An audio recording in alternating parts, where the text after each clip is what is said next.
Hello mga ka-rider, naghahanap ba kayo ng screen protector para sa inyong Honda Click V3 or V2? Available na sa aming shop ang Speedometer Gauge Screen Protector Anti-Scratch. Alam nyo ba na napaka-importante ng bahagi ng ating motor ay ang speedometer? Dito din natin makikita ang bilis, fuel level at iba pa.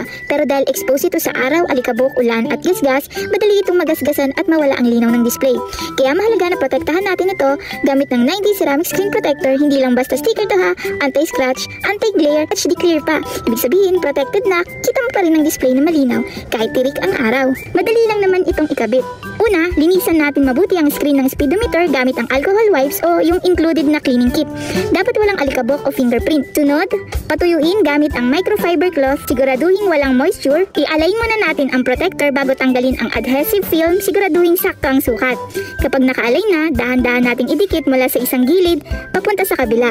Gamit ang card o daliri para pantayin at alisin ang bubbles. Ayan, kapag nakadikit na ng maayos, pwede mong punasan ng kaunti para sa final touch. O diba, simple lang ikabit pero sobrang laking tulong sa proteksyon ng motor mo. Hindi lang ito para sa forma, protection is key. Lalo na kung gusto mong tumagal ang speedometer mo, parang brand new. Kung gusto mo ng ganitong accessories, check mo yung link sa description. Don't forget to like, share, and subscribe para sa ibang moto tips and upgrades. Bye-bye!